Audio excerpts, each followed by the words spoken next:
வா தமிழா வா நிகழ்ச்சியில் மீண்டும் உங்களை சந்திப்பதில் மிக்க மகிழ்ச்சி. ட்ரைமி பப்பட் வழங்கும் வா தமிழா வா இணைந்து வழங்குவோர் Anuj styles powered by GT holidays, cardiac நலனை மற்றும் Ponvandu magic liquid. Styling partner tailor சியூ. Educational partner Dhanalakshmi Srinivasan university. ஒவ்வொரு வாரமும் ஒவ்வொரு தலைப்பை நம்ம எடுத்து பேசுகிறோம். இந்த தலைப்பு அப்படின்னு எனக்கு க்ளோஸ் டு த ஹார்ட். இன்னைக்கு குடும்ப உறவுகளே பார்த்தீங்கன்னா டிஜிட்டல் குடும்பமாக பிரிஞ்சிருக்கு. குடும்ப சமூக வலைத்தளங்களை விரும்புவோர், வெறுப்போர்.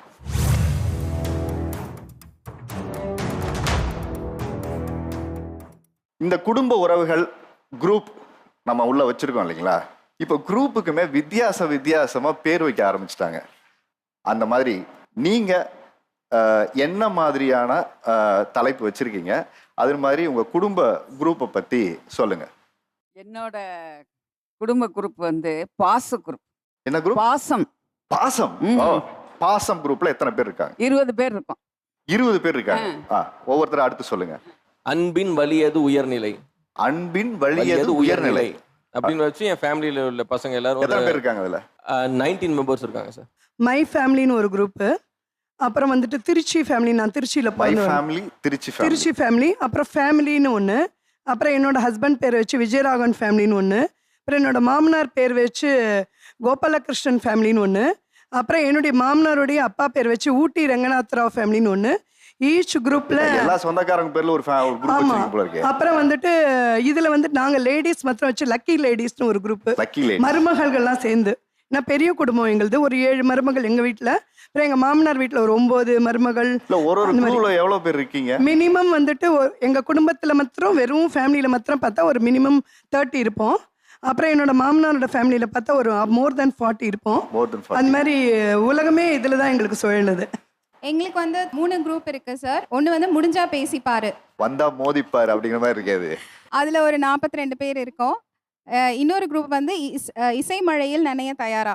நல்லா கொஞ்சம் பாடுவோம். ஸோ அதனால எல்லாரும் பாட்டு பாடி அதில் போஸ்ட் பண்ணுறது. கசின்ஸ் பிரதர்ஸ் சிஸ்டர்ஸ் எல்லாம் அந்த குரூப்ல இருக்கோம்.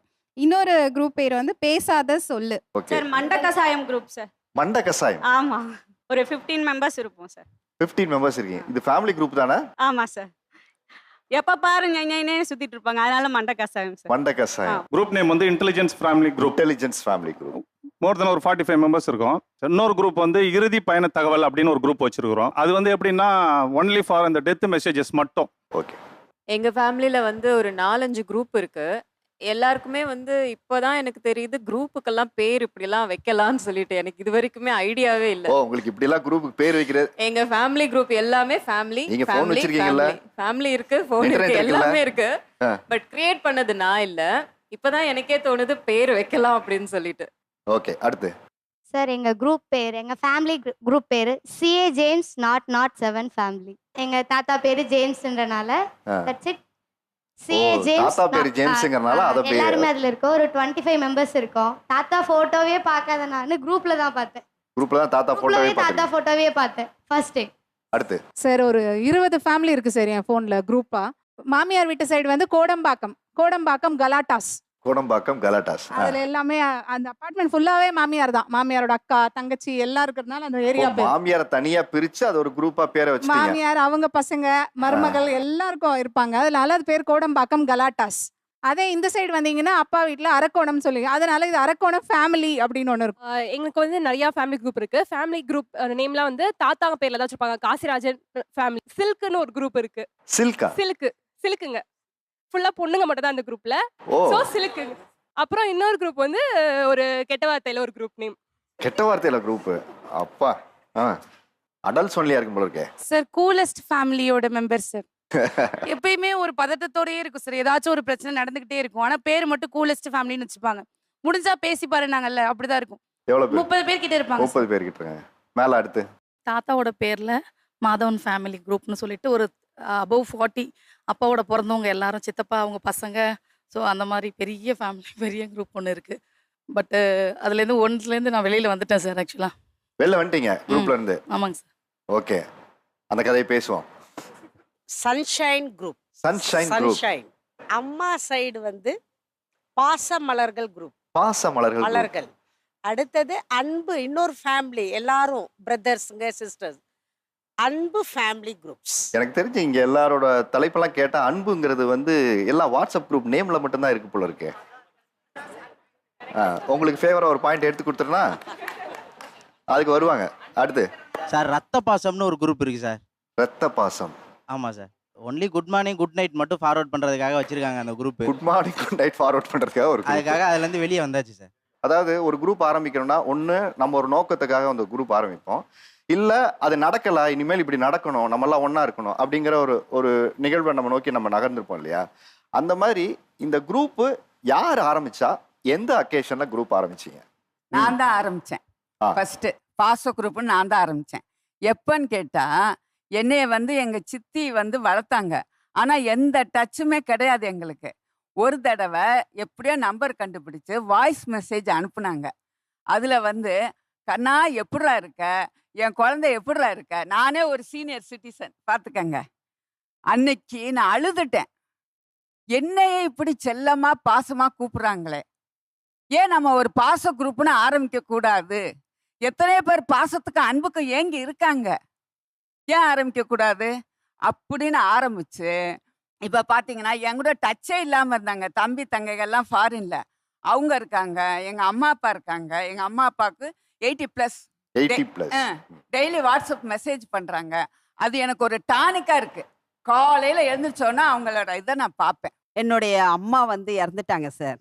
அப்போ என்னுடைய பிரதர் என்ன பண்ணான், டெல்லியில் உள்ளவன், எப்படியாவது நம்ம எல்லாரையும் ஒன்றா சேர்க்கணும், நம்ம ஃபேமிலி எல்லாரும் ஒன்றா இருக்கணும். இதுக்கப்புறம் 20 வருஷமா பிரிஞ்சு இருந்துட்டோம் அப்படிங்கிற ஒரே கான்செப்ட்ல தான் எங்கள் எல்லாரையும் ஒன்றா இணைச்சி ஒரே பாலமா எங்கள் அம்மாவோடைய இதய துடிப்பு. நாங்கள் எல்லாருமே எங்கள் அம்மாவோடைய இதய துடிப்பு. அதனால மகாவின் இதய துடிப்பு. உங்க அம்மாவோட இதய துடிப்பு இப்போ ஒரு குரூப்ல வந்து இணைச்சி எல்லாரையும் ஒரு பிரதர் சிஸ்டர்ஸ். அதுல எங்களுடைய துக்கங்கள் சந்தோஷங்கள் அடி தடி சண்டை சந்தோஷம் எல்லாமே உண்டு. இவங்க எல்லாரும் பயங்கர சென்டிமெண்டா சொல்லிட்டு இருந்தாங்க.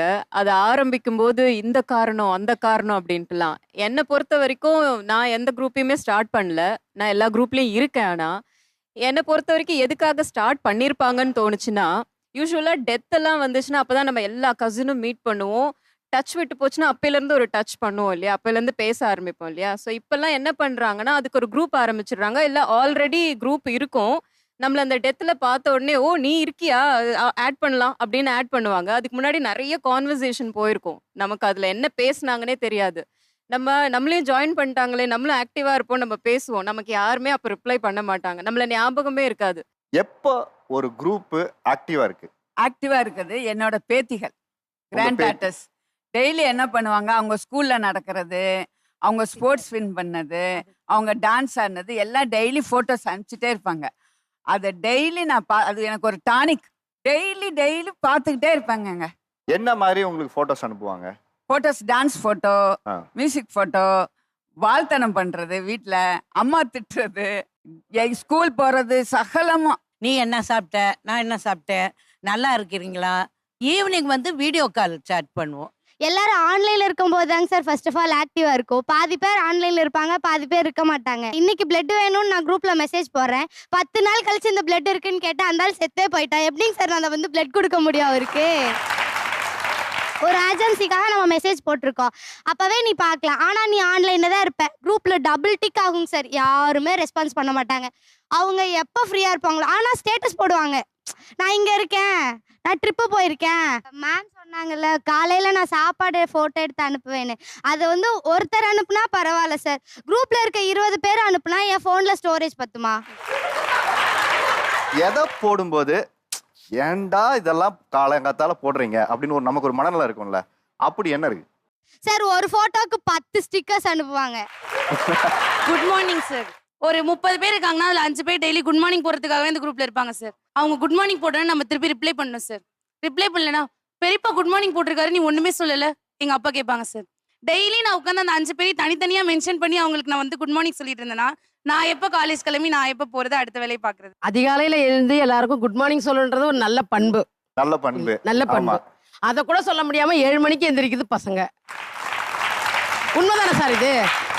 அதுவும் நம்ம எழுப்பி எழுப்பி எந்திரிக்குதுங்க. அதுக்காக ஒரு குட் மார்னிங் மெசேஜை போட்டாலாவது அதுங்க எந்திரிக்குமோ அப்படின்ற ஒரு நப்பாசையில நாங்க போடுறோம். முன்னாடி எல்லாம் வீட்ல வந்து எல்லாரும் எழுப்பி விடுவாங்க. இப்ப மெசேஜ் போட்டு தான் எழுப்பவே எழுப்புற முடியுது. நிலைமையில இருக்குது. நம்ம எழுப்பி எந்திரிக்காது, ஆனா போன் அடிச்சா எழுந்திருக்கும் பசங்க. இந்த அட்மின் ஒண்ணு இருக்கு பாத்தீங்களா? ஒரு குரூப் ஆரம்பிச்சுட்டு யாரை அட்மினா போடுறதுன்னு ஒண்ணு இருக்கும். சில பேர் வந்து அட்மின் அக்சஸே கொடுக்க மாட்டாங்க. அவங்க தான் எல்லாரும் இணைக்கணும். நீ என்கிட்ட சொல்லு, நான் எல்லாரும் இணைப்பேன். இங்க தேவையில்லாதெல்லாம் போடக்கூடாதுன்னு ஒரு ஃபோன் பண்ணி வேற நமக்கு வந்து ஒரு மிரட்டுவாங்க. எதுக்கு இதெல்லாம் போடுற, எதுக்கு அவங்களோட பிரச்சனையை பத்தி இங்க பேசுற அப்படின்னு சொல்றது யாரு? அந்த குரூப்புக்குன்னு ஒரு பெரியவங்க யாராவது இருப்பாங்க சார். அவங்க தான் அந்த குரூப்பை கிரியேட் பண்ணியிருப்பாங்க. அவங்க என்ன பண்ணுவாங்கன்னா, நான் ரிமைண்ட் பண்ணணும், இல்லை இந்த இவங்களை ஆட் பண்ணணும் அப்படின்னா, இல்லை நீ இல்லை, நான் உனக்கு அட்மின் ஆக்சஸ் கொடுக்க மாட்டேன், நீ யார் ஆட் பண்ணணும்னு சொல்லு, அப்புறம் நான் அவங்கள ஆட் பண்ணுறேன். யாராவது ஒருத்தவங்க அவருக்கு பிடிக்காத ஒரு மெசேஜஸ் அனுப்பிச்சிட்டாங்க அப்படின்னா அவங்கள உடனே குரூப்பை விட்டு தூக்கிடுவாங்க. அட்மின் கேட்டகரியில் ஆக்சுவலி பார்த்தீங்கன்னா எங்கள் அண்ணா இருப்பாங்க. ஸோ நான் சின்ன பையன், அந்த கேங்கில் பார்த்தீங்கன்னா நான் ரொம்ப சின்ன பையன். அட்மின் அண்ணாவும் 2 அண்ணாங்க, 2 கசின் ஆக்சுவலி, அம்மாவோட அண்ணன் பசங்க 2 பேர். ஸோ அவங்க இருக்கும்போது எனக்கு யாருன்னா எதனா ஒரு விஷயம் பண்ணனா கூட அவங்க கிட்ட போய் இவங்களை ஆட் பண்ணு, தம்பி ஆட் பண்ணு, அண்ணன் ஆட் பண்ணு சொல்லிட்டு ஒரு கொஸ்டின் போய் நம்மளா போய் வாண்டடா கேட்க கம்ப்ளீட்லி அது வந்து எனக்கு இரிட்டேட் ஆரம்பிச்சது. அந்த டைம்ல வந்து அண்ணாமலே கோபம் வர லெவலுக்கு வர ஆரம்பிச்சது. அது ஒரு கட்டத்துல போகும்போது இதெல்லாம் சொன்னா அவர் ஆட் பண்ண போறாரு, அதுல என்ன உங்களுக்கு கோவம் வர அளவுக்கு அது வந்து எனக்கு ஏன் அந்த ஒரு இது கிடைக்கல அப்படின்ற ஒரு ஆதங்கம். அதாவது வேணும்னா அவங்க குரூப்ல சேர்த்துப்பாங்க. நீங்க இப்படி இருக்கீங்க, எப்படி இருக்கீங்க, இப்போ இங்க இருக்கீங்க அப்படின்னு ஆக்டிவா எல்லாம் பேசுவாங்க. பட் அவங்க வேணான போது தூக்கி போட்டுருவாங்க. ஒரு 2 இயர்ஸ் ஆகுது என்னோட பேத்தின்னு வச்சுக்கோங்க. நான் வந்து அது மழலை பேச்சை வந்து அவங்க சொன்ன மாதிரி எங்களுக்கு அதுதான் பூஸ்ட். இப்போ டானிக் மாதிரி அவங்க ரொம்ப லாங்கில் இருக்காங்க, ஒரு சின்ன 2 லைன் பேசுகிறாங்க இல்லை பாடுறாங்கன்னு வச்சுக்கோங்க, அதை நாங்கள் குரூப்பில் ரொம்ப சந்தோஷமாக போடுவோம். டான்ஸ் ஆடுறாங்க, பாடுறாங்க. ஒரு 2 இயர்ஸ் சைல்டு வந்து பேசும்போது ரொம்ப மழலையாக இருக்குன்னு சொல்லி போட்டால் அவங்களோட பேரை வந்து 10 வயசு 15 வயசுக்கும் அதே பாட்டை அவங்க போட்டு உனக்கு தான் தெரியுமா போட, எனக்கும் தெரியும் பாரு அப்படின்னு சொல்லும் போது நமக்கு பயமாவும் இருக்கு, கடுப்பாவும் இருக்கு சார். அதாவது போட்டி மாதிரி என் பேரனை பத்தி போட்டா அவங்க பேரனை பத்தி சின்ன வயசுல இருந்து போட்டது, சின்ன வயசு கூட இல்ல, இப்ப இருக்கிற ஸ்டேஜ்லயே போடுறாங்க. அதுதான் ரொம்ப ஸ்டேஜ்லயே போடுறாங்க. இப்ப அவன் 5th ஸ்டாண்டர்ட் படிக்கிறான், இவன் 5 இயர்ஸ் கூட ஆகல. அதுக்கப்புறம் என்ன பண்ண, நான் அதை குரூப்ல போடுறதை விட்டுட்டேன். ஒன்லி ஃப்ரெண்ட்ஸ்க்கு மட்டும் போடுறது. ஃப்ரெண்ட்ஸ் திட்டினாலும் பாராட்டினாலும் நம்மளும் அதை ஏத்துக்க முடியுது. ஆனா ரிலேஷன் பேசும்போது கண்டிப்பா கடுப்பா இருக்கு சார். நம்ம அட்மினா இருந்தா நமக்கு ஒரு பவர் கிடைக்கும்ல இல்லையா? அந்த மாதிரி அந்த பவர் என்ன சொல்லுங்களேன் நீங்க. நான் என்ன பண்ணிடுவேன்னா எல்லாரையுமே அட்மின் ஆக்கிடுவேன். எல்லாருமே அட்மின் ஆக்கிடுவீங்க. எல்லாரும் தலைவர் தான், யாருக்கும் பிரச்சனை வர முடியாது. ஏன்னா நான் மாத்திரம் பெரிய ஆள்ல, நீங்க எல்லாருமே பெரிய ஆள்ல, பொறுப்புகள் எல்லாருக்குமே ஈக்குவலைஸ் தருது. ஓகே, அதுல ரொம்ப ஹாப்பி எனக்கு. ஏன்னா எல்லாருக்குமே ஹாப்பி, எனக்கும் ஹாப்பி. அட்மினா இருக்கிறதோட பவர் சொல்லுங்க. பவர் பாத்தீங்கன்னா எல்லாத்தையும் அனுசரிச்சு போறோம்னு சொல்லியிருந்தாங்க சார். அது போக எல்லாத்தையும் நம்ம கலகலப்பா இருப்போம், கலகலப்பா பேசுவோம். ஸோ எல்லாத்தையுமே ஒரு பாண்டிங் இருக்கிறனால தான் நம்ம அவங்க பார்த்து ஒரு பொறுப்பு தருவாங்க சார். அந்த பொறுப்பு எல்லார்கிட்டையும் கலகலப்பா பேசுவோங்க சார். யாரையுமே நம்ம விருப்ப வெறுப்புலாம் பார்க்கலைங்க, எல்லாருமே கலந்து போய்க்குவோம். அவங்க நம்மளை இது பண்ணாலுமே நம்ம வேணும்னு சொல்லி போய் பார்ப்போம், பிடிப்போம், அவங்க எல்லாத்தையுமே பேசுவோம். அதனால நமக்கு அவங்க ரெஸ்பான்ஸ் தராங்க. அது மூலியமா அவங்களுக்கு ஒரு கௌரவம் பண்றது. வேணும் வேலையும் நினைச்சு இருக்கிறவங்க தான் அட்மினோடைய தலைமையில இருக்கணும்னு சொல்லியிருக்காரு. அடுத்து ப்ராப்ளம் என்னன்னு கரெக்டாக ஐடென்டிஃபை பண்ணலாம்.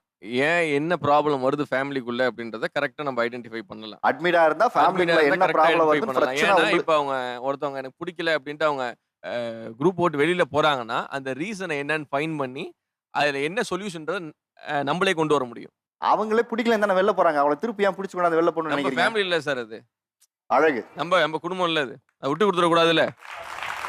எத்தனை பேரு நம்ம குரூப்பை விட்டு வெளியில போயிருக்காங்கன்னு நம்ம ஒரு கணக்கு எடுப்போம் இல்லையா? ஒரு ஆள் எக்ஸிட் ஆனவொடனே அந்த ஃபேமிலியில் இருக்க மொத்த பேர் எக்ஸிட் ஆவாங்க. அந்த மாதிரி யாரெல்லாம் குரூப்ல இருந்து விலகி போயிருக்காங்க? முதல்ல ஆக்சுவலி நான் தான் அது நான் சொல்லுவேன் example. So why because of I'm telling, எனக்கு உங்க ஃபேமிலி குரூப்ல இருந்து நீங்க தான் வெளில போனீங்க? நான் தான் ஃபர்ஸ்ட் வெளியில வந்தேன். ஓகே. ரீசன் வந்து பாத்தீங்கன்னா எனக்கு ஒரு விஷயம் அங்க நடக்கிறது பிடிக்கல. இது 3 இயர்ஸ் ஆயிடுச்சு. ஸோ 3 இயர்ஸ் ஆச்சு. 3 இயர்ஸ் ஆயிடுச்சு. நான் ஒரு விஷயம் எடுத்து சொன்னேன், நமக்கு அங்க வந்து மரியாதை இல்லாத மாதிரி எனக்கு நான் ஒரு ஃபீல் பண்ணேன். ஸோ 3 வாட்டி சொன்னேன், அடுத்த வாட்டி சொன்னேன், அதுக்கப்புறம் நேர்லயும் அதை பத்தி சொன்னேன். அதுக்கு அந்த விஷயம் வந்து அது மாறுற மாதிரி தெரியல. இதுக்கப்புறம் இருந்துட்டு எனக்கு நான் வந்து ஒரு நிறுவனம் நடத்திட்டு இருக்கேன். ஆக்சுவலி என்னால அதுல கான்சென்ட்ரேட் பண்ண முடியாம இந்த மாதிரி பிளடி திங்ஸ் எல்லாம் நம்ம இதுக்கு பார்க்கணுன்ற மாதிரி I just left from all the entire group from my family. வேற யாராவது சார் இப்போ வந்து அவங்க வந்து சொன்னாங்க, இந்த மாதிரி என்னோட குழந்தைங்கள்லாம் வந்து வீடியோ போடுவாங்க, டான்ஸ் ஆடுறது, பாட்டு பாடுறது அந்த மாதிரி போடுவாங்கன்ட்டு. ஸோ இப்போ நான் இருக்கேன், என் தம்பி இருக்கான் அப்படின்னா, இப்போ நீங்க ஏன் அதை பண்ணல அவங்களே அது பண்றாங்க, குட்டி பசங்களே அது பண்றாங்க, உங்களுக்கு இவ்வளோ டேலண்ட் இருக்கு, ஆனா உங்களால ஏன் அதை நீங்க ஏன் பண்ண முடியல போது ஒரு கம்பேரிசன் இது வந்துருது சார், வீட்டுக்குள்ளேயே குடும்பத்துக்குள்ளேயே. அது கம்பேரிசன் பண்ணும்போது எங்களுக்கு வந்து ஒரு இன்ஃபீரியாரிட்டி காம்ப்ளெக்ஸ் வந்துருது சார். ஒருவேளை நம்மளால உண்மையாவே இது முடியாதோ, நமக்கு அந்த திறமை இல்லையோ அப்படின்ற ஒரு அந்த இது வந்துறதுனால அப்படியே குடும்பத்திலே ஒரு பார்ஷியாலிட்டி மாதிரி ஒன்று பார்த்து அந்த மாதிரி ட்ரீட் பண்ணும்போது, சே நம்ம என்ன எதுக்குடா இருக்கோம், நம்ம ஃபேமிலியே நமக்கு சப்போர்ட் பண்ணாத போது நம்ம எதுக்கு இருக்கோம் அப்படின்ற ஒரு நீங்க மாதிரி இந்த ஸ்ட்ரெஸ்ட் சம்பவத்தினால ஆயிடுச்சு. நீங்க குரூப் விட்டு வெளில போயிருக்கீங்களா? ஒரு கம்பேரிசன்ல வந்து உங்களுக்கு ஒரு காயப்பட்டுச்சுன்னு சொன்னீங்க, அதனால நீங்க வெளில போனீங்களா குரூப் ஆமா விட்டு? சார். ஆக்சுவலா நான் வந்து 10th நல்லா படிச்சுட்டு இருந்தேன். 12th வந்து நானும் என் கசினும் ஒரே டைம்ல வந்து இது அப்பியர் பண்ணோம். அப்ப என்ன ஆயிடுச்சு, அவங்க வந்து என்னை விட ஒரு 10 மார்க் சம்திங் எக்ஸ்ட்ரா வாங்கிட்டாங்க. ஸோ அது வந்து சொல்லும்போது அப்போ வந்து ரொம்ப நானே வந்து சரி கம்மி மார்க் வாங்கிட்டோமே அப்படின்ற ஒரு இதுல இருந்தேன். அப்ப எல்லாருமே வந்து ஐயோ நீங்க வந்து இவ்வளவு மார்க் தான் வாங்கியிருக்கீங்களா, பரவாயில்ல அப்படி அவங்க அப்படியும் பேசுறாங்க. ஒரு மாதிரி இது குத்தி காட்டுற மாதிரி பேசும்போது அது ரொம்ப எவ்வளவு ஹர்ட் மார்க் ஆகி வாங்குனீங்க? சார் நான் வந்து ஒரு 900 வாங்கினேன் சார். ஆனா எவ்வளவு அவுட் ஆஃப் 1200க்கு ஸ்டேட் போர்ட் ஏமா சார். அதுக்கே அப்படி சொல்றாங்க சார். நீங்க வந்து நீங்க எல்லாம் இப்படி என் மார்க் பண்ணலையே. ஷீட்டை பார்த்தீங்கன்னா இப்படி எல்லாம் பேசக்கூடாது. அப்படி அது சொல்லும்போது சே நம்மளால இதுக்கப்புறம் எதுவுமே சாதிக்க முடியாது, படிக்க முடியாது அப்படின்ற அந்த கம்பேரிட்டிவ் ஸ்டேட் வரும்போது ரொம்ப ஸ்ட்ரெஸ் ஆயிடுது சார். எங்க குரூப்ல குடும்ப குரூப்ல நாங்க இருந்தோம். ஒரு ஃபோட்டோ யூஎஸ்ஏல இருக்கிறான் என் நாத்தனார் பையன். அவன் வந்து கேர்ள் ஃப்ரெண்டோட ஒரு ஃபோட்டோ அனுப்புறாரு. அதை போஸ்ட் பண்றாங்க குரூப்ல. இதை பார்த்துக்கிட்டு இருக்கிற என்னுடைய ஹஸ்பண்ட் என்ன பண்ணாரு, கேர்ள் ஃப்ரெண்ட் கூட எல்லாம் ஃபோட்டோ எடுக்கிறான். அங்கே இருக்கிற அந்த நாட்டு லேடியை கல்யாணம் பண்ணிட்டா என்ன பண்ணுறதுன்னு ஒரு கிண்டலா ஜோவியலா பேசுனது அந்த பையனுக்கிட்ட போய் அந்த விஷயம் தெரிஞ்சு 2 பேர் நீ எப்படி என்ன சொல்றதுக்கு உனக்கு என்ன ரைட்ஸ் இருக்கு, நீ எப்படி சொல்லலாம், நீ ஒழுங்கா நீ உன்னுடைய ஏஜ்ல எப்படி இருந்த டீனேஜ்ல அப்படின்னு சொல்லி பேச்சுவார்த்தையே இல்லாம போயிடுச்சு இந்த குரூப்ல இருந்து. இது தேவையா? உங்க பையன் வந்திருக்காரா? அதோ இருக்கார். அவங்க ஒரு ஃபேமிலி ஃபங்க்ஷனை கூட அட்டன் பண்ணாம இருந்தது இல்ல சார். ஆனா அந்த சைடு போய் உட்காந்துருக்காங்க குடும்பத்துக்கு அகைன்ஸ்டா. சார் நான் குடும்பத்தை நேசிக்கிறேன் சார். அது என்ன கதை அது சொல்லுங்க. அது அவங்க யூஎஸ்ல படிச்சுக்கிட்டு இருக்காங்க சார். அவங்க பையன் யூஎஸ்ல படிக்கிறாரு. அவர் கேர்ள் ஃப்ரெண்டோட ஒரு போட்டோ போட்டாரு. அந்த கண்ட்ரியோடைய யுஎஸ்ஏ கண்ட்ரியோடைய கேர்ள் ஃப்ரெண்ட்ஸ். இத பார்த்துட்டு இவங்க அப்பா என்ன பண்ணிட்டாரு, ஐயோ இந்த பொண்ணை கட்டிட்டு வந்துட்டானா நம்மளுடைய கல்ச்சர் என்னாவது, என்ன இப்படி பழகுறான்னு இவர் விளையாட்டா கேட்க அவங்க அம்மா போய் அந்த பையன் அப்படி ஏதாவது இருக்கான்னு உடனே அவனுக்கு என்னம்மா நான் வந்து ஃப்ரெண்ட்ஸா போடுறேன், நாங்களாம் ஃப்ரெண்ட்லியா இருக்கோம், இவரே மாமாவுக்கு இந்த மாதிரி அவரு ஃப்ரெண்ட்லியா தான் சார் கலாச்சாரு. சும்மா ஃப்ரெண்ட்லியா. ஆனால் அந்த பிரச்சனை லெஃப்ட் ஆயிட்டோம், அந்த குரூப்ல இருந்து லெஃப்ட் ஆயிட்டோம். யாரெல்லாம் அந்த குரூப்ல இருந்து வெளியில போனீங்க இந்த பஞ்சாயத்துல சொல்லுங்க சார். இப்ப அந்த குரூப்பே இல்ல சார், எல்லாருமே போயிட்டாங்க. ஆமா சார், குரூப்பே கலந்துருச்சு சார். அந்த குரூப்புக்கு என்ன பேர் வச்சிருந்தீங்க? Sunshine sir. சன்ஷைன் குரூப்பே இந்த ஒரு போட்டோ போட்டு கலந்துருச்சு. ஆமா சார். ஏழை சொல் அம்பலம் ஏறாதுன்னு ஒரு சொற்றொடர் இருக்கு. அந்த மாதிரி பணக்காரங்களும் இருப்பாங்க, ஏழைகளும் இருப்பாங்க சொந்தக்கார குரூப்ல. இவங்க வந்து அப்ராட் டூர் போயிட்டு வந்ததை போடுவாங்க. இதை பார்த்து இவங்களுக்கு ஒரு மனசு கஷ்டம் வரும். இன்னொன்று ஹஸ்பண்ட் அண்ட் ஒய்ஃப் ரொம்ப பிரச்சனையில் இருக்கும், அப்படியே ஒத்துமையாக இருக்க மாதிரி ரொம்ப சீன் போட்டு பயங்கரமாக எடுத்து போடுவாங்க. இதெல்லாம் வந்து இது எல்லாமே வெறும் பகட்டு, வெறும் வேஷம். அதே மாதிரி ஒருத்தரை பார்த்து ஒருத்தர் பொறாமப்படுறது ரொம்ப ஜாஸ்தியாக இருக்கும் சார். குரூப்ல இருக்கீங்களா வெளியில வந்துட்டீங்களா? நான் வந்துட்டேன் சார். நீங்க வந்துட்டீங்க. நான் பாசமாக இருப்பேன் சொந்தம் பந்தம் கிட்ட, அவங்க கிட்ட எதிர்பார்ப்பேன். நான் எல்லாத்தையும் கொடுப்பேன், எனக்கு எதுவுமே கிடைக்காது. அது பணமாக இருந்தாலும் உழைப்பாக இருந்தாலும் பாசமாக இருந்தாலும் எதுவுமே எனக்கு திருப்பி கிடைச்சதே இல்லை. அது என்னோட கர்மா, நான் சொல்லி ஏற்றுக்கிட்டு வாழ ஆரம்பிச்சிட்டேன் சார். யாருக்கு நடிக்க தெரியுமோ அவங்கள தான் சார், அவங்கள சுற்றி தான் சார் சொந்தமே இருக்கும். இதான் சார் என்னோட ஃபர்ஸ்ட் பாயிண்ட். நடிக்க தெரிஞ்சவங்களுக்கு சொந்தம் அதிகமாக இருக்கும். யார் ஸ்ட்ரெயிட் ஃபார்வர்டாக இருக்காங்களோ அவங்களுக்கு ஒருத்தர் கூட இருக்க மாட்டாங்க சார் கிட்ட.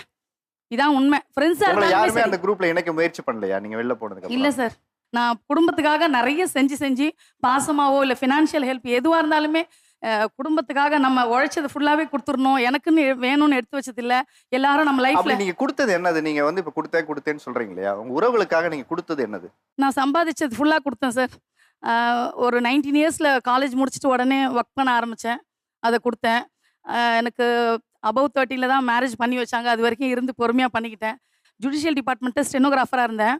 அந்த வேலையும் விடுற மாதிரியான ஒரு சூழ்நிலை வந்துருச்சு சார் குடும்பத்தினால.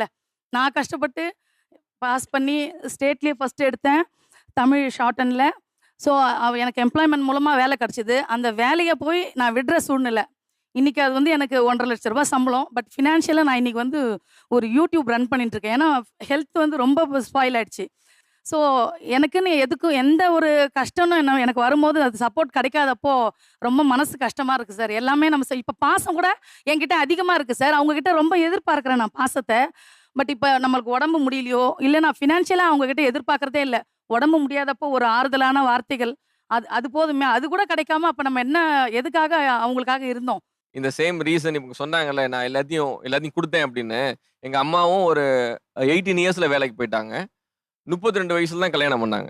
இன்னைக்கு நாங்கள் மருத்துவ செலவு கூட ஒரு ரொம்ப யோசிச்சு செய்கிற மாதிரி இருக்கு. நான் கேட்பேன் சில நேரத்தில் எங்கள் அம்மாட்ட, ஏம்மா இது நீங்கள் இவ்வளோ வருஷம் சம்பாரிச்ச காசு சேர்த்து வச்சுருந்தா அதில் இப்போ நமக்கு இந்த இது வராதே. அந்த சம்பாத்தியத்தில் நிறைய குடும்பங்கள் நிறையா இருக்கிறா தம்பி, இது இஸ் எனஃப் ஃபார் மீ அப்படி எடுத்துக்கிட்டாங்க. சார் இப்போ நான் ஹெல்த்தை ஸ்பாயில் பண்ணிக்கிட்டேன் சார். அது எப்படி சார் நான் திருப்பி எடுக்க முடியும்? எங்கள் அம்மாவும் ஹெல்த் ஸ்பாயில் பண்ணிட்டாங்கம்மா. கணையை ஒர்க் பண்ணவே இல்லை உங்களுக்கு. இன்சுலின் நான் டெய்லி ஆர்டிஃபிஷியலாக போட்டுட்டு இருக்கேன். இப்போ அதை விட பெரிய ப்ராப்ளம்லாம் எனக்கு இருக்கு. ஹெர்னியா இப்போ தான் ஆப்ரேஷன் எடுத்துட்டாங்க, யூட்ரஸ் ரிமூவ் பண்ணாங்க, தைராய்டு ப்ராப்ளம். குடும்பத்துக்காக உழைச்சதுக்காக மட்டுமே நான் இந்த நிலைமையில நிற்கிறேன். அவங்க ஒருத்தர் கூட பக்கத்துல இல்லைன்னும் போது அது எந்த அளவுக்கு மனசுல நீங்க பாதிப்பு வரும்? சப்போர்ட் பண்ண ஃபேமிலி நல்லா இருக்கலாமா இன்னைக்கு? அந்த அளவுக்கு நான் பெரிய தியாகிலாம் இல்லை. நீங்க சப்போர்ட் பண்ண ஃபேமிலி நல்லா இருக்குல்ல இன்னைக்கு? இல்ல நீங்க சப்போர்ட் பண்ணல ஃபேமிலி இன்னைக்கு நல்லா இருக்குல்ல? அதான் நான் இயேசு வந்தானே உங்களுக்கு எதுவும் ஆகாது. இல்ல இந்த பக்கம் போனா அந்த பக்கம் காட்டுறேன். நான் இயேசு இல்ல, எனக்கு அந்த அளவுக்கு எல்லாம் பக்குவம் கிடையாது. நீங்க ஹாஸ்பிடல்ல படுத்துட்டு இருக்கீங்க, நீங்க உழைச்சவங்க, உங்களுக்காக நீங்க எல்லாம் உங்களுக்காக பண்ணிருப்பீங்க. உங்க வந்து பார்க்கலையோ இல்ல ஒரு ஆறுதலான வார்த்தை கிடைக்கல அப்படின்னா நீங்க எல்லாம் உங்களால இப்படி எல்லாம் பேசவே முடியாது. குடும்ப குழுக்களுக்குள்ள இந்த மாதிரி நம்ம குரூப் வச்சிருக்கிறதுல நடிக்கிறாங்க, தேவையில்லாம சீன் போடுறாங்க, சின்ன பிரச்சனையை ஊதி பெருசாக்கி ஒரு பிரபகண்டா படுத்துறாங்க அப்படின்னு ஒரு பெரிய குற்றச்சாட்டு இந்த பக்கம் இருந்து வந்திருக்கு. அப்படி என்ன பண்றாங்க, நடிக்கிறாங்க அப்படின்னு சொல்லும்போது? ஆமா சார், என்னன்னா ஆக்சுவலா வந்து இவங்க இந்த சைடுல உட்காந்துருக்கவங்க சொல்றாங்க இந்த மாதிரி சோஷியல் மீடியா இதுல வந்து நாங்க அன்பா வளர்க்குறோம், இதெல்லாம் வந்து ஒரு பாசிட்டிவ்ன்ற மாதிரி பேசுறாங்க. ஆனா ஃபர்ஸ்ட் இதுல நான் கேட்க வேண்டிய கொஸ்டினே, இதுல எத்தனை பேருக்கு உண்மையான அன்பு பாசம் இருக்கு? வாட்ஸ்அப் குரூப்ல காட்டுறீங்க, அதை தவிர்த்து ரியல்ல வந்து என்ன காட்டுறீங்க? நம்ம வந்து யாருமே உண்மையா கிடையாது சார். ஃபர்ஸ்ட் ரியல் லைஃப்ல வந்து எல்லாமே போட்டி, பொறாமை, வஞ்சகம் இது எல்லாமே நிறைஞ்சதுதான். சொந்தக்காரங்களுக்குள்ள அது மட்டும் தான் இருக்கு. எங்க ஃபேமிலியில சார் எல்லாருமே வந்து ட்ரெடிஷ்னலாவே வளர்ந்துட்டாங்க. சின்ன வயசுல இருந்தே வந்து குரூப்ல எங்க ஃபேமிலி சைடே சரி, சுடிதார் தான் போடணும், ஷால் வச்சு தான் போடணும், மாடர்ன் ட்ரெஸ் போடணும், இப்படியே தான் இருந்துச்சு. நான் ஒரு காலேஜ்க்கு போயிருக்கேன், ஒரு மாடர்ன் ட்ரெஸ் போடுறேன்னும் போது ஃபர்ஸ்ட் என் குரூப்ல வந்து ஒரு கமெண்ட் வந்துச்சு, என்ன இந்த பொண்ணு வந்து இப்படி போறா, நம்ம குடும்பத்துக்கு இதெல்லாம் ஆகுமா, இதெல்லாம் செட் ஆகுமா அப்படின்னு கொஸ்டின் பண்ணவங்க இப்ப அவங்க பொண்ணு காலேஜ் வரும்போது அதே விஷயம் பண்றா. அவ விரும்புறதான் செய்வா, எதுவுமே அப்பா சொல்றது அம்மா சொல்றது அவங்க சொல்றது தான் நம்ம செய்யணும் அப்படின்ற கேரக்டர் அவ கிடையாது. ஓகே, அது வந்து சொந்தக்காரங்க நிறைய பேருக்கு பிடிக்காது. நான் வளர்த்தது சரியில்லை, பெரிய பொண்ணை ஷை டைப்பா ஒன்ன மாதிரி வளர்த்துட்டேன், சின்ன பொண்ணை அவ இஷ்டமா விட்டுட்டேன் அப்படின்ற மாதிரி சொல்றாங்க. ஏன்னா அவ வந்து கரெக்டா பண்றா, அவ தப்பு செய்யலன்னு எனக்கு தெரியுது. நான் என்ன ட்ரெஸ் போடணுங்கிற கவலை வந்து எங்க அப்பா அப்பாவுக்கு இருக்கலாம். ஆனா நம்ம சொந்தக்காரங்களுக்கெல்லாம் இப்படி ஒரு குற்றச்சாட்டை வைக்கிறாங்களே, அதுதான் எனக்கு மன உளைச்சலா இருக்கு. நான் அதனால தான் குரூப்பை விட்டு வெளில போயிட்டு இந்த பக்கம் நிக்கறாங்க. எங்க அம்மாவுமே சப்போர்ட் பண்ணாங்க சார். அவங்க வந்து ஸ்ட்ராங்கா நின்னுக்கணும். ஏன்னா அக்கா அங்க அவங்க சொல்லும்போதே தெரிஞ்சிருச்சு. அவ அங்க தான் இருக்கா, அவ ட்ரெடிஷனலா இருக்கா, டோட்டலா அவ வேற. நீங்க பயங்கர மூச்சு விடாம பேசுறீங்க. பட பட பட பட பட பட பட பட படன்னு வெட்டிச்சிருங்க. நார்மலாவே அப்படிதான் பேசுறேன். நார்மலாவே அப்படிதானா? சரி, நீங்க வந்து இவங்களுக்கு என்ன பதில் சொல்லணும்னு நினைக்கிறீங்க? சொந்தக்காரங்க சார்புல இப்படி குழுக்கள் ஒரு பிரச்சனை நடக்கும்போது உங்களுக்கு அந்த மாதிரி ட்ரெஸ் பண்றது ஓகேவா? ஃபர்ஸ்ட் நானும் அதை வேண்டாம் தான் சொன்னேன். அப்புறம் அவங்க காலேஜ் போய் பார்த்தா அவங்க மேமே அப்படிதான் இருக்காங்க. அப்படின் போது மேமே அப்படி இருக்கும்போது ஸ்டூடெண்ட் எப்படி நான் இப்படி போக முடியும்? வாத்தியார் எவ்வளியோ மாணவர் எவ்வளின்னு அவ கேக்குறா. அப்ப அந்த கேள்விக்கு நம்மகிட்ட பதில் இல்ல. நாம படிச்சது ஸ்கூலு, நம்ம பாவாடை தாவணியில வளர்ந்தவங்க. இப்ப இருக்கவங்க வந்து மேமே அப்படி வரும்போது ஸ்டூடெண்ட் நாங்க இழுத்து போத்திட்டு ஷால் போட்டுட்டு ஆஃப் சாரி கட்டிட்டு போக முடியுமா? அப்படி கேட்கும்போது சரிம்மா அப்ப உன் ஜென்ரேஷன் எப்படியோ உங்க மேம் எப்படியோ நீ போ அப்படின்னு நான் விட்டுட்டேன். ஆனா எங்க வீட்டுக்காரோட இத வந்து நீங்க உங்க சொந்தக்காரங்கிட்ட சொன்னீங்களா? என் பொண்ணு இப்படிதான். அவங்க வந்து என்ன ஃபர்ஸ்ட் சொல்றாங்க, அதாவது நீ பொண்ணு வளர்த்தது சரியில்லை, நீ தான் பொம்பளை பிள்ளைக்கு சொல்லி வளர்க்கணும், அப்பா வந்து இதை சொல்ல முடியாது, அம்மா சொல்லி கொடுக்கணும். அதான் எங்க வீட்டுக்காரோட அண்ணன் எங்களை சொன்னாரு, பொம்பளை பிள்ளைய எப்படி ட்ரெஸ் பண்ணி வரல அப்படி பண்ண. இன்னைக்கு அவங்க மருமகளுங்க மாடர்னா ட்ரெஸ் பண்றாங்க, அவரால கேட்க முடியல. அப்ப எங்களுக்கு வரும்போது ஒரு நியாயம் இல்ல. இது ஏன் ஒரு குரூப்ல இந்த ட்ரெஸ் விவாதமாகுது? எனக்கு அது புரியவே இல்லை. ஏன்னா இருங்க, ஒரு பெண் என்ன ட்ரெஸ் போடணும் அப்படிங்கிறது அவளுடைய தனிப்பட்ட உரிமை. இதை ஏன் ஒரு போஸ்டாவோ ஒரு விமர்சனமாவோ நம்ம வைக்கும்போது சொந்த பந்தங்கள் நாம எப்படி வாழணுங்கிறத அவங்க முடிவு பண்ற இடத்துக்கு போறாங்களா? அப்படி உங்களுக்கு பிரச்சனை இருக்கா? நான் வந்து ஒரு விஸ்காம் ஸ்டூடெண்ட். ஸோ இந்த மாதிரி நான் ஃப்ரீ டைமில் ஷூட்ஸ்லாம் போவேன் சார். இந்த மாதிரி சீரியல் ஷூட், மூவி ஷூட்ஸ்லாம் போவேன். அதை வந்து நான் ஸ்டேட்டஸும் போடுவேன். போடுறது அது வந்து ஒரு பேக்ரவுண்ட் ஆர்டிஸ்ட்க்கு எவ்வளோ சார் பேமெண்ட் கிடைக்கும்? ஒரு 450 வருது, 600 வரும். அவங்க எனக்கு சொல்கிற ஏஜென்ட் வந்து 100 எடுத்துப்பாங்க, 500 தருவாங்க. இது ரிலேட்டிவ்ஸ் பார்த்துட்டு நான் என்னவோ அந்த 1 டேல 50,000 வாங்கின மாரி உன் பொண்ணு தான் சூர்யா கூடலாம் நடிக்குது, அந்த ஷூட்கே நான் போயிருக்க மாட்டேன், உன் பொண்ணு சூர்யா கூட நடிக்குது, விஜய் கூட நடிக்குது, ஏன் என் கடன் அடிக்க உனக்கு இது பண்ணலையா, உன் பொண்ணு உனக்கு மட்டும் தான் கொடுத்துருக்காளா, அதான் படத்துக்கு போகுது நடிக்குது, இங்கே வருது, 1,00,000 சம்பாதிக்குது ஒரு நாளைக்கு, அதில் உனக்கு ஒரு 10,000 ரூபாய் தரத்துக்கு இது இல்லைன்னு எங்கள் அம்மா கேட்பாங்க. நான் போகிறது ஒரு 500 ரூபாய்க்கு, அதையுமே நான் 1 ரூபாய் கூட எடுக்க மாட்டேன், வீட்டில் தான் தருவேன். இவங்க இல்லாத தான் பேசி அவங்க என்னன்னா சூர்யா படத்துல நீங்க நடிக்கிறேங்கிறது மட்டும் தான் தகவல் தெரியும், நீங்க என்னவா நடிக்கிறீங்கன்னு அவங்களுக்கு தெரியல. நான் போகிறது பேக்ரவுண்ட், அதுக்கு பேக்ரவுண்ட் ஆர்டிஸ்ட் மீனிங் கூட அவங்களுக்கு தெரியாது. கேட்டால் உன் பொண்ணு தான் ஷூட்டிங் போதே. அப்படி என்னதான் உங்களை குரூப்ல வந்து சொல்றாங்க? இப்போ என் ட்ரீம்க்கு எங்கள் வீட்டில் ஏதோ கொஞ்சம் நான் தான் அடம் பிடிச்சி தான் எல்லாத்துக்குமே போகிறேன். இவங்க என்ன பண்ணுறாங்க, செலிபிரிட்டிஸ் கூட நான் ஃபோட்டோ எடுத்து போடுறேன் சார். அது செலிபிரிட்டிஸ் கூட ஃபோட்டோ எடுத்து போடுறேன். இது அவங்களுக்கு அவ்வளோ பெரிய ஆள்னாலும் தெரியாது, செலிபிரிட்டிஸ்னா அந்த ஃபுல் மீனிங் கூட அவங்களுக்கு தெரியாது. உன் பொண்ணு பாரு ஏதோ ஜென்ஸ் கூட ஃபோட்டோ எடுத்து போட்டுக்குது, தோல் மேலே கை போட்டு. இதாலேயே எங்கள் வீட்டில் எனக்கான ஒரு ஃப்ரீடமே போயிடுச்சு சார். அவங்க பார்வை தப்பாக இருக்குது, இன்னும் நான் தப்பு பண்ணுற மாரி எங்கள் வீட்டில் கன்வே பண்ணிடுறாங்க. நெக்ஸ்ட் வாட்டி எங்கள் வீட்டில் விட மாட்டாங்க, உன்னாலும் நான் ஏன் பேச்சு வாங்கணும் அப்படின்னு சொல்லிட்டு. இப்போ 3 months பிஃபோர் தான் எங்கள் அம்மா வந்து டெத் ஆகிட்டாங்க சார், ஹெல்த் இஷ்யூவால். ஆல்ரெடி எனக்கு அப்பாவும் கிடையாது, இப்போ எங்கள் அம்மாவும் இல்லை. என் ட்ரீம்க்கு இப்போ எங்கள் வீட்டில் யாருமே சப்போர்ட் கிடையாது. இப்போ இந்த டைமில் வந்துட்டு இப்போ முன்னாடியாச்சும் எங்கள் அம்மா இருக்கும்போதே நான் அந்த பேச்சு பேசினாங்க, எதுக்கு நீ வெளியே விடுற, இந்தமாரி நீ விடுறதுனால அவள் கெட்டு போயிட்டா, நைட்டு 10 மணிக்கு வரா. ஸ்க்ரீனில் வரணும் சத்திட்டேன். ஸ்க்ரீன்ல வரணும்னா என்னவா வேணா வரலாம், என்னவா வரணும்? இப்போ கூட ஸ்க்ரீன்ல தான் இருக்கீங்க, நாளைக்கு டிவில எல்லாரும் பார்க்க போறாங்க. ஒரு சிஸ்டர் ரோல் சார், ஒரு க்ளோஸ் வைங்க அந்த பொண்ணுக்கு. சிஸ்டர் ரோல் இல்ல நெகட்டிவ் வில்லி கேரக்டர் கொடுத்தா கூட நான் ஹாப்பியா பண்ணுவேன்.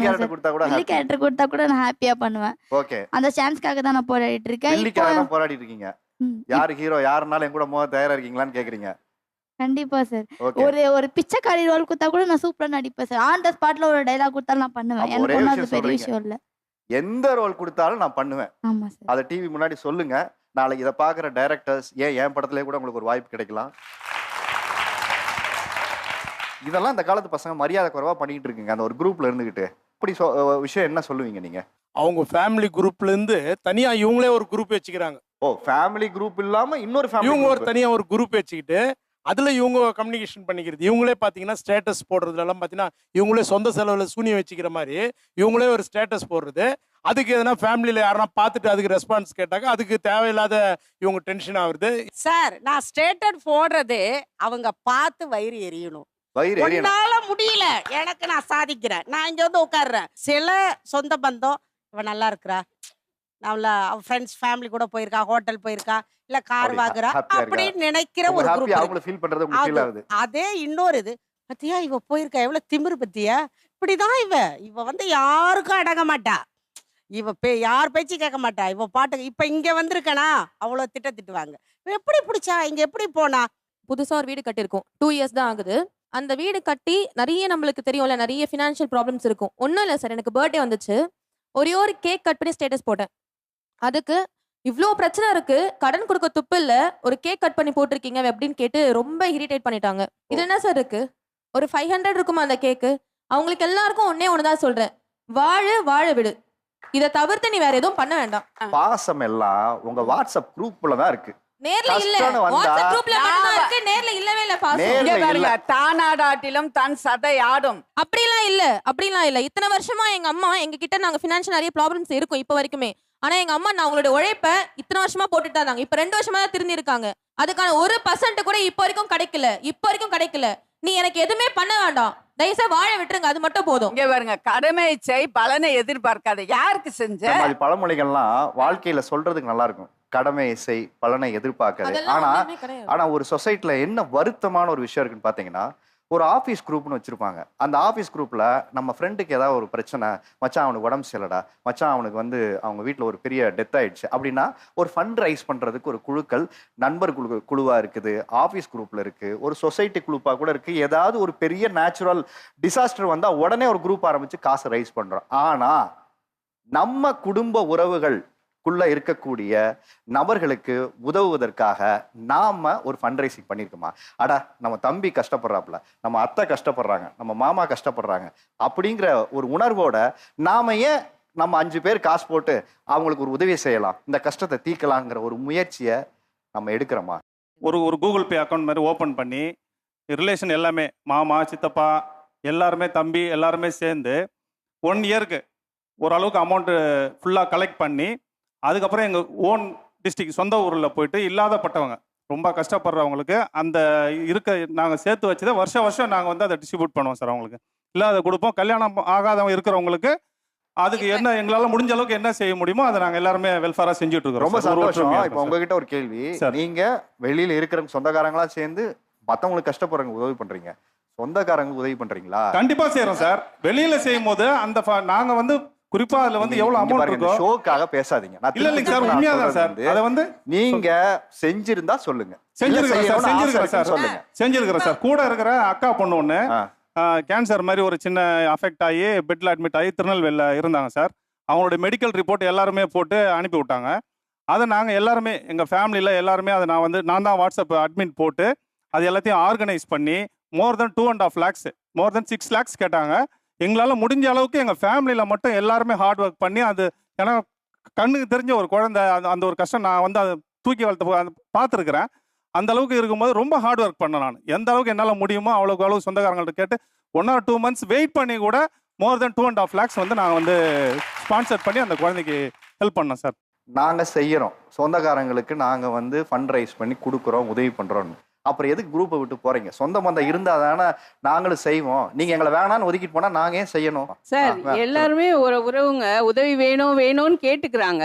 கேட்ட பிறகு நமக்குன்னு ஒரு உதவி வேணும் போது பெரிய ஆளா இருந்து எல்லாருக்கும் குடும்பத்துக்கு செஞ்ச பிறகு நமக்குன்னு ஒரு தேவை நம்ம வயசான காலத்துல கேட்கும்போது நீங்கள செஞ்சு நாங்க என்ன உருப்பட்டுட்டோம், நாங்க இன்னும் மறுபடியும் உங்களுக்கு திருப்பி செய்யறதுன்னு இந்த குரூப்ல வச்சுக்கிட்டு அவமானப்படுத்துறாங்க சார். இல்லை, ரொம்ப எமோஷனலான ஒரு ஸ்டேட்மெண்ட் இது. வந்து இந்த டாப்பிக்கை டிஸ்கஸ் பண்ணுறதுக்காக நம்மகிட்ட 2 கெஸ்ட் வந்திருக்காங்க. ஸோ அவங்கள கூப்பிடலாமா? எல்லாரும் ஒரு நல்ல கைதட்டனோட அவங்க வெல்கம் பண்ணுவாங்க.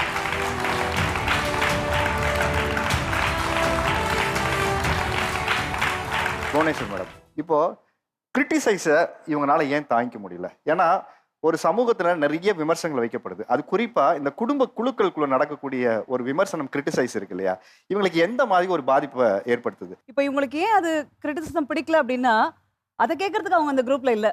அவங்க அந்த மாதிரி யாருக்கும் சொல்ல மாட்டாங்க. உதாரணமா அவங்க ஊருக்கு போறேன்னு சொல்றாங்க, ஒரு அன்பான பெரியப்பானா பத்திரமா போயிட்டு வாமான்னு ஃபோன் பண்ணி சொல்லணும். எனக்கு ஏன் ஃபோன் பண்ணி சொல்லன்றாங்க. ஒருவேளை அவங்க ஃபோன் பண்ணி சொல்லியிருந்தா ஏன் நேரில் பார்த்து சொல்ல, ஏன்னா அவ்வளோ அப்படி கேட்பாங்க இல்லையா? இப்போ இவங்க நிறைய பேசினதுல நான் திருப்பி திருப்பி என்ன கேட்டேன்னா, புரிஞ்சுக்கிறேன்னா பழைய தலைமுறையோட விழுமியங்களை திணிக்கிறாங்க. நீங்க இப்படிதான் இருக்கணும் அப்படிங்கறத. அதாவது இது ஒரு நியூ மீடியா, இதுலயுமே நீங்க வந்து உங்களோட பழைய அக்கப்போரு உங்களோட பழைய ஸ்டைல்லயே வருவீங்களா? இந்த பாலிடிக்ஸ்க்கு எப்பதான் ஒரு முடிவு? காலகாலமாக நாம ஒரு ஃபேமிலி சிஸ்டம்குள்ள தான் நம்ம வாழ்ந்துட்டு இருக்கோம். வாழ்க்கை முறையும் அப்படிதான். இப்படி இந்த குழுக்களான ஒரு ஃபேமிலி சிஸ்டமும் நம்ம அந்த வாழ்க்கை முறைக்குள்ள இருந்து தான் இந்த குரூப்புக்கு வந்திருக்கோம். இப்போ குரூப்புக்குன்னு ஒரு லைஃப் ஸ்டைலை நம்ம கிரியேட் பண்ணிக்கணுமா? இதுக்குன்னு ஒரு discipline and rules and regulation நம்ம வந்து உருவாக்கணும்னு நீங்க நினைக்கிறீங்களா? இதுவரைக்கும் ஒரு சில விஷயங்கள் கண்டும் காணாமலும் கூட விடப்பட்டிருக்கலாம். இப்போ அந்த வைத்தறிச்சல்ன்ற ஒரு வார்த்தை வந்து திரும்பி திரும்பி, அது வைத்தறிச்சலா எரிமலையான்னு கூட தெரியல. அது வந்து இப்போ வந்து அப்பட்டமா வெளியில வருது. இப்போ வாட்ஸ்அப் குரூப்னால நம்ம எல்லாருமே we all got very well educated very soon.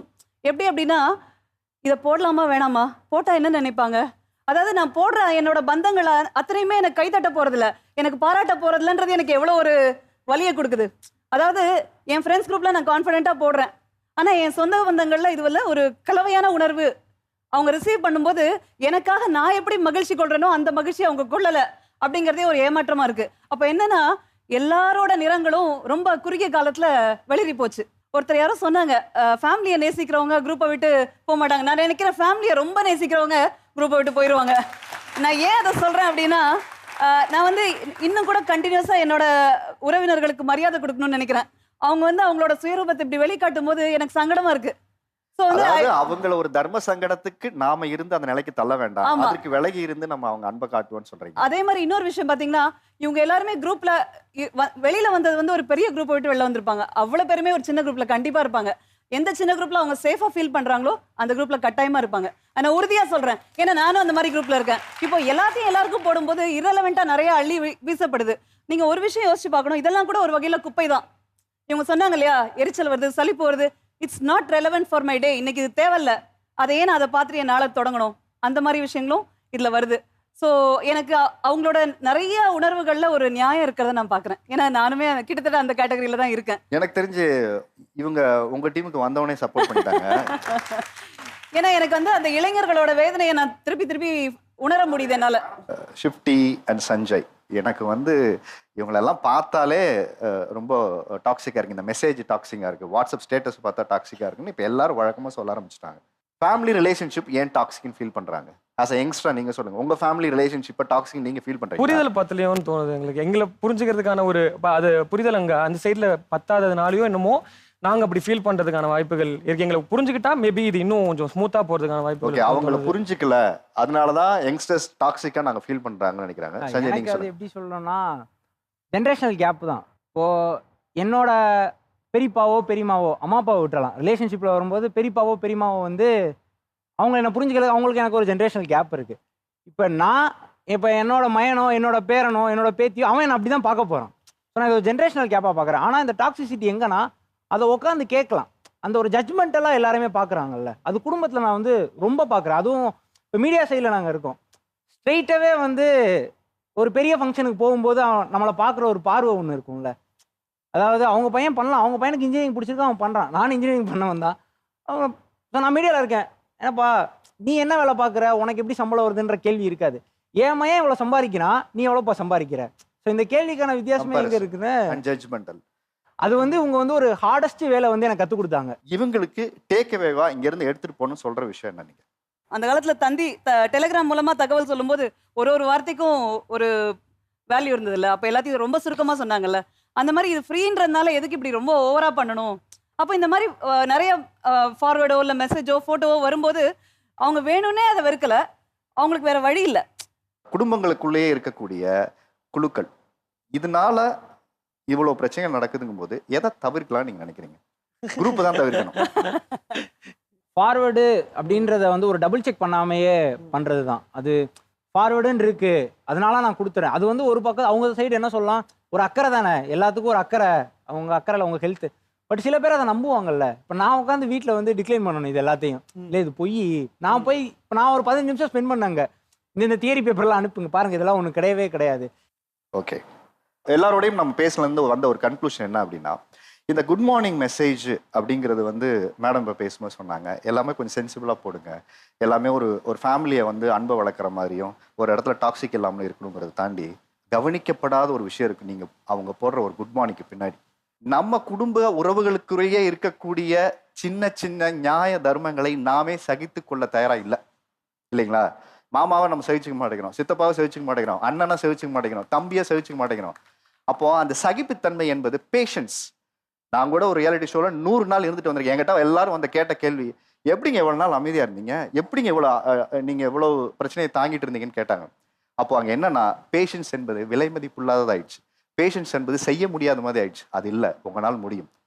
நீங்கள் உறவுகள் வேணும் என்று நினைக்கும் போது உங்களுக்கான மாற்றம்ங்கிறது நமக்கு எங்கேருந்து துவங்கும் அப்படின்னா, நீங்கள் குறைந்தபட்சம் கொஞ்சம் பொறுமையோட ஒரு காதை கொடுக்கணும். ஸோ உறவுகளை கையாளுறது ரொம்ப முக்கியமானது. Just accept how they are, எப்படி இருக்காங்களோ அப்படி ஏற்றுக்கொள்கிற மனநிலை தான் ரொம்ப உன்னதமான ஒரு மனநிலை.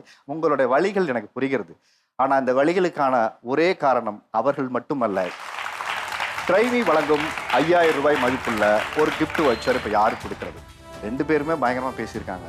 வேணாங்கிறவங்களும் சரி, வேணுங்கிறவங்களும் சரி. எனக்கு எல்லாமே வெறுத்துது சார், என் சொந்த பந்தங்கள் எல்லாம் என்னை வந்து விரட்டிட்டாங்க, எனக்கு வாழ்க்கை மேலேயே நம்பிக்கை போயிடுச்சு, எனக்கு இவ்வளோ வியாதிகள் வந்தது காரணமே என் சொந்த பந்தங்கள் தான் அப்படிங்கிற அளவுக்கு பேசி ரொம்ப மனம் உடஞ்சிட்டாங்க. எனக்கு தெரிஞ்சு இந்த ஷோ மூலிமா இவங்க சார்பாக நாங்கள்லாம் இருக்கோம், ஓகேங்களா? நீங்கள் வந்து மனசில் எப்போவுமே நீங்கள் கண் கலங்கிட்டீங்க, அதை பேசும்போதே நான் பார்த்தேன், உடஞ்சிட்டீங்க. நான் உங்களுக்கு சொல்கிறது, நாங்கள் இருக்கோம். மனுஷனுக்கு மிகப்பெரிய நம்பிக்கையே நான் இருக்கேன்னு சொல்கிற அந்த ஒரு வார்த்தை தான். அந்த வகையில் வா தமிழாவா நிகழ்ச்சி நான் இருக்கேன்னு சொல்லி தான் இந்த 5000 ரூபாய் கிஃப்ட் வவுச்சரை கொடுக்குது. பணம் சின்னதாக இருக்கலாம், ஆனால் அந்த நம்பிக்கையை விதைக்கணுங்கிறதுக்காக தான் இதை உங்களுக்கு கொடுக்குறோம். வாங்க, இதை கொடுக்கறதுக்கு வந்து சார், நீங்கள் ஒரு குரூப் வச்சுருக்கீங்க, நீங்கள் யாருக்காவது உதவி பண்ணியிருக்கீங்களா? அந்த குரூப்பை வச்சு உங்கள் சொந்த பந்தங்கள் கேட்கும்போது, சார் நாங்கள் செஞ்சுருக்கோம் சார், நாங்கள் நிறையா பண்ணியிருக்கோம் அப்படின்னு சொன்ன வாங்க. பொறுப்போடு அதை கையாண்டா சொந்தம் என்னைக்கும் கைவிடாது, கொடுக்க தயாராக இருக்கும். அப்படிங்கிறதுக்காக கொடுங்க நீங்கள் அவங்களுக்கு. வா தமிழா வா நிகழ்ச்சியில் மீண்டும் ஒரு நல்ல தலைப்பில் நாம் பேசுவோம், விவாதிப்போம்.